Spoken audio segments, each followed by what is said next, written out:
city girls talk about. They talk about basically glorified prostitution, sleeping with dudes.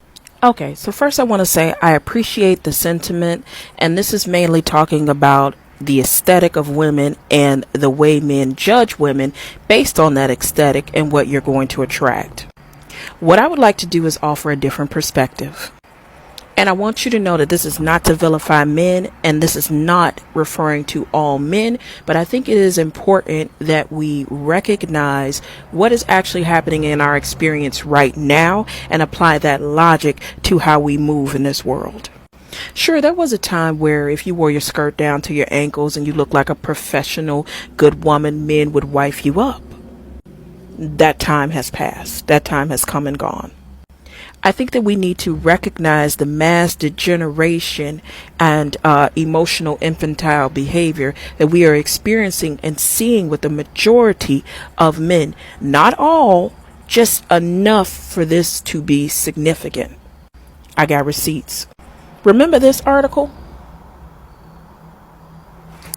Now, it would be one thing if men just had an issue with it and said, no, we disagree, we have emotional intelligence. What did they do? They sent death threats to the guy. They got a psychologist fired. Seriously? I even happened to have the joy of watching a TikTok video of a man talking about him seeing the brokenness in women and then deciding whether or not he was going to exploit it. How do you tell us you're a sociopath without telling us you're a sociopath? So what is the theme here? Men are telling us they don't want to change. They don't want to grow. They don't want to develop.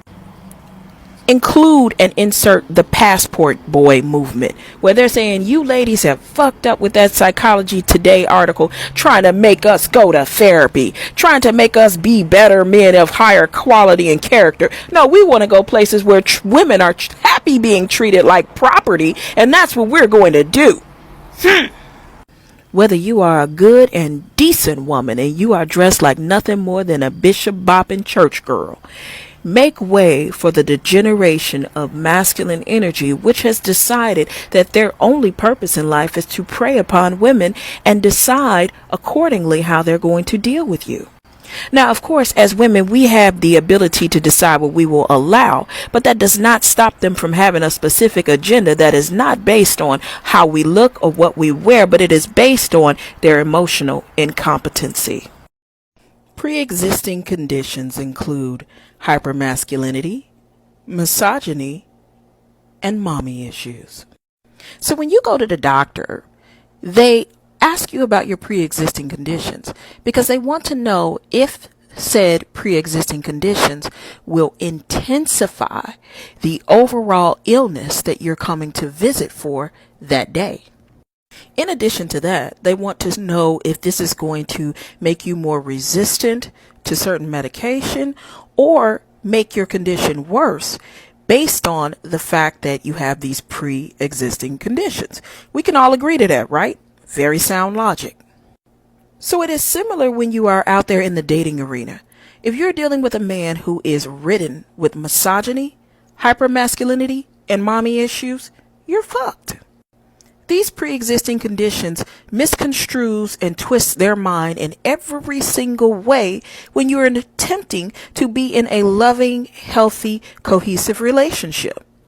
His misogyny will consistently and effectively marginalize you, where you're not being seen as a human, but a vessel of servitude.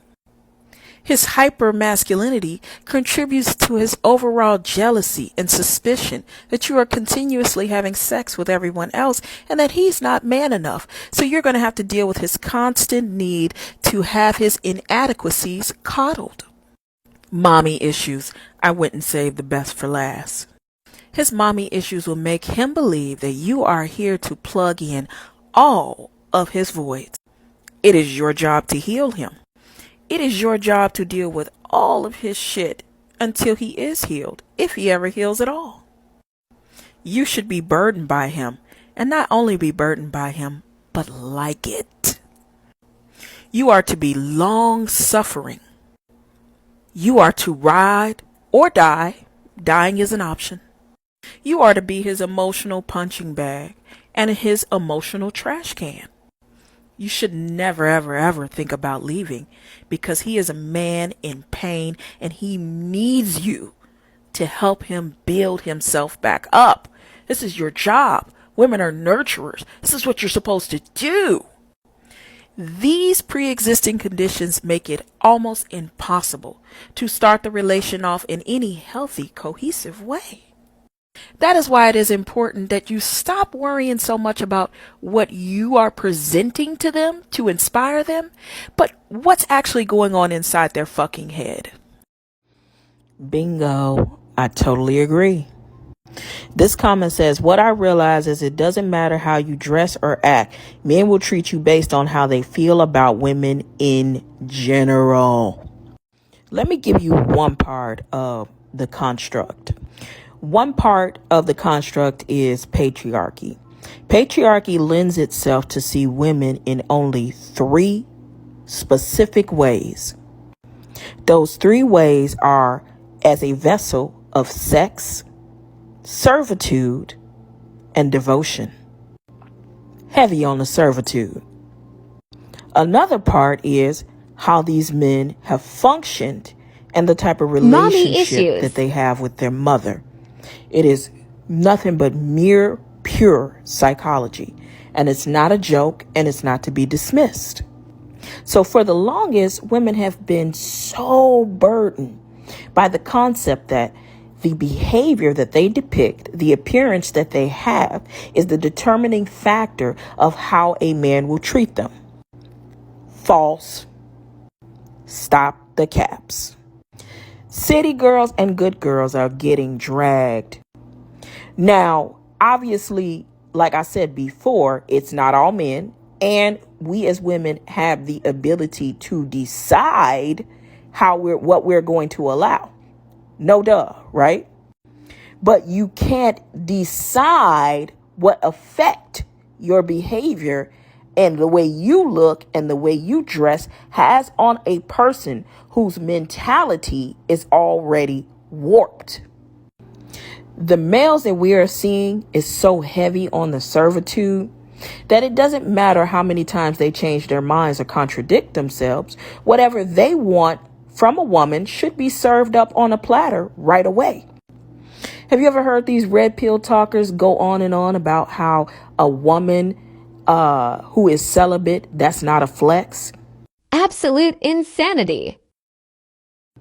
And then in the same breath will turn around and say a woman who is loose and ran through is someone that they would never wife. Yet every time I look up, hoes getting wife. Hoes is winning. Anybody else notice that? And good girls aren't getting treated a ton better than bad girls, quote unquote bad girls. Now, whether or not I condone either behavior, it doesn't matter. We must look at the mentality of these men, which seems to be heavily steeped in ego gratification.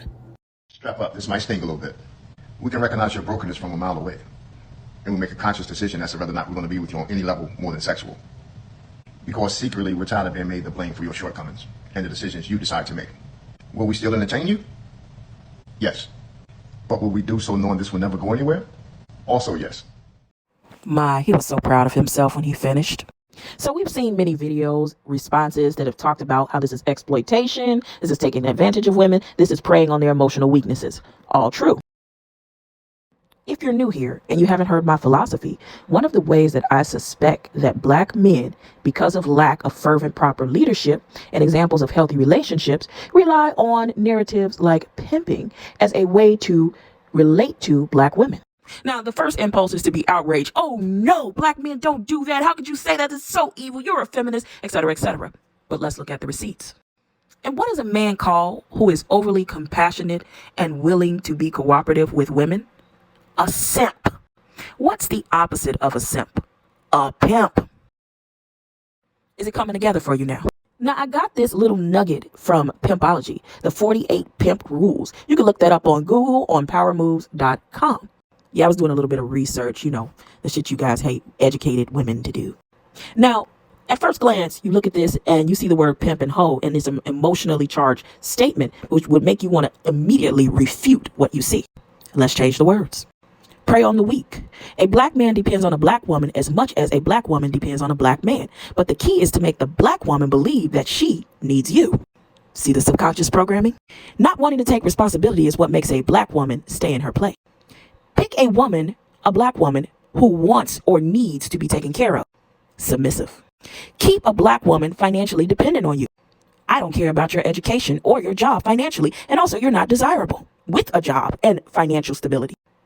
Tell a black woman they need you. Play up your support. Is it coming together for you guys yet? Strap up. This might stink a little bit. We can recognize your brokenness from a mile away. And we make a conscious decision as to whether or not we're going to be with you on any level more than sexual. Because secretly, we're tired of being made the blame for your shortcomings and the decisions you decide to make. Will we still entertain you? Yes. But will we do so knowing this will never go anywhere? Also, yes.